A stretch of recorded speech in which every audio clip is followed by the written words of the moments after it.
Pernah dengar nggak ada satu entitas yang terus nyedot laba BLTA secara diam-diam? Dan parahnya lagi, ada defisit saldo laba sebesar 1,24 miliar dolar dari masa lalu yang dampaknya masih kerasa banget sampai sekarang. Selamat datang di analisis due diligence kita kali ini. Di Explainer ini kita bakal bongkar habis realita finansial dari PT Berlian Laju Tanker Tbk atau yang biasa kita kenal dengan BLTA. Hari ini kita akan coba timbang dua sisi yang berlawanan, antara risiko struktural yang nyaris nggak kelihatan di permukaan, berhadapan langsung dengan daya tahan operasional mereka yang ternyata luar biasa tangguh. Oke, siap? Yuk kita mulai bedah. Kita mulai dari sebuah temuan besar di laporan keuangan mereka. Jadi gini, bayangin kamu punya ember, tapi ember itu ada bocor halusnya. Nah, pertanyaan krusialnya, apa sebenarnya entitas spesifik yang perannya persis kayak gitu, yang diam-diam menggerus laba bersih BLTA? Jujur aja, memahami dari mana kebocoran arus kas ini berasal, itu wajib hukumnya loh. Apalagi sebelum kamu buru-buru ambil keputusan buat masuk, entah itu sekedar ikut trading momentum atau buat investasi jangka panjang. Masuk ke bagian pertama, misteri entitas penyedot laba. Kenalin, namanya CMP BLT Corporation. Ini tuh Ventura bersama yang dibentuk tahun 2005 lalu, di mana BLTA punya porsi kepemilikan 30%. Tapi sayangnya, entitas ini bukan yang ngasih untung, malah konsisten nyetak rugi. Coba perhatiin polanya. Di tahun 2024, total kerugian mereka tembus 6,4 juta dolar. Dan porsi rugi yang harus ditanggung BLTA itu sekitar 1,9 juta dolar. Masuk 2025, kerugiannya malah bengkak jadi 9,8 juta dolar, dengan porsi BLTA nyentuh 2,9 juta dolar. Dan yang paling update, di kuartal pertama tahun 2026, entitas ini ngepangkas laba BLTA sampai 425 ribu dolar. Efeknya apa? Laba bersih operasional BLTA di Q1 itu kegerus, sampai sisa cuma di kisaran 548 ribu dolar aja.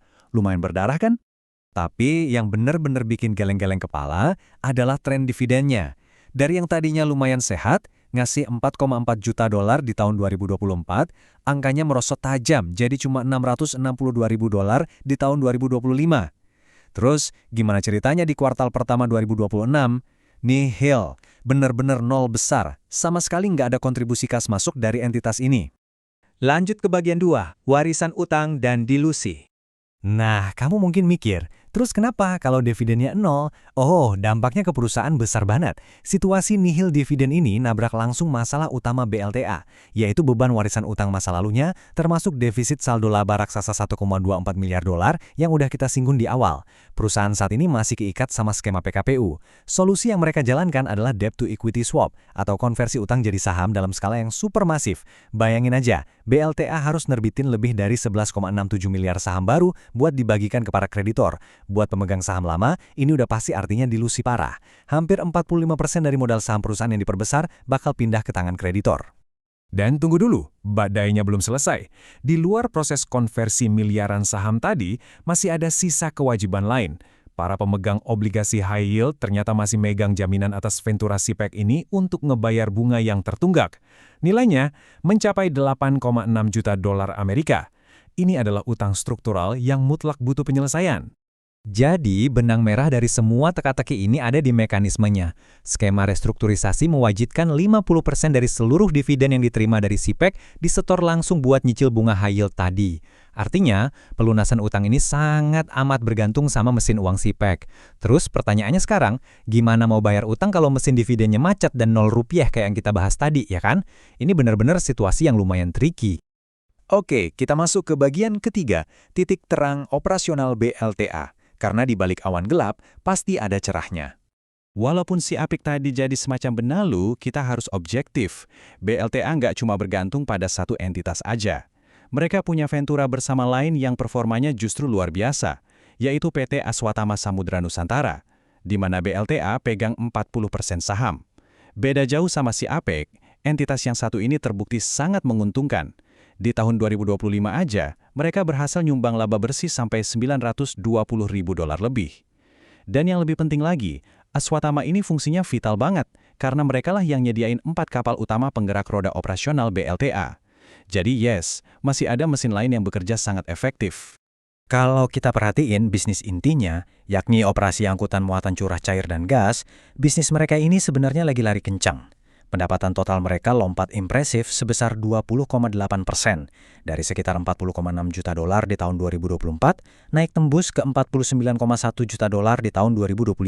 Ini nunjukin fakta yang jelas kalau di level fundamental, layanan mereka ini lagi sangat dibutuhkan dan mereka berhasil menangkap demand di pasar. Pertumbuhan ini sebagian besar didorong sama meroketnya pendapatan TCE atau Time Charter Equivalent yang nyentuh 38,75 juta dolar.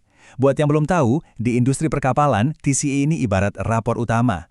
Kenaikan ini membuktikan dua hal penting. Pertama, utilitas armada kapal mereka sangat optimal, nggak ada kapal yang nganggur. Dan kedua, inisiatif efisiensi biaya dari manajemen BLTA benar-benar dieksekusi dengan sukses di lapangan. Lanjut ke bagian 4, prospek cerah di tahun 2026. Yuk kita lihat apa yang ada di depan mata. Performa operasional yang tangguh tadi adalah modal yang sangat krusial buat melangkah maju. Karena jujur aja, industri kapal tanker di tahun 2026 ini lagi dihadapkan pada ketidakpastian level tinggi. Adanya ketegangan geopolitik dan operasi militer di Timur Tengah sukses bikin rantai pasok global kacau balau. Efeknya, biaya bahan bakar dan asuransi meroket, dan rute-rute pelayaran tradisional yang dulunya aman sekarang jadi sangat berisiko.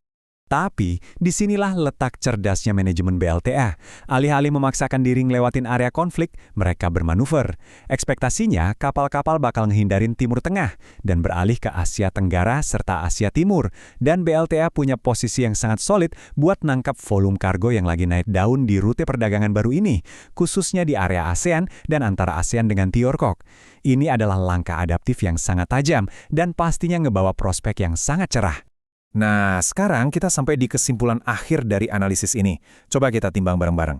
Di satu sisi, kamu ngelihat beban struktural yang berat banget. Ada defisit warisan 1,24 miliar dolar, dilusi raksasa dari 11,6 miliar saham baru, dan macetnya dividen si APEC, padahal itu dibutuhin banget buat ngebayar utang 8,6 juta dolar. Tapi di sisi sebaliknya, kamu ngelihat operasional perusahaan yang pendapatannya lagi meroket, efisiensi yang sukses, disupport penuh sama Aswatama dengan 4 kapalnya, plus manuver cerdas nangkap rute baru ASEAN Tiongkok.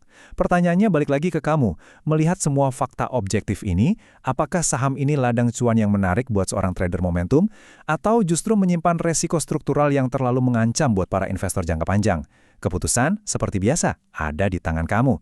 Terima kasih udah dengerin explainer ini, dan sampai jumpa di bedah analisis berikutnya.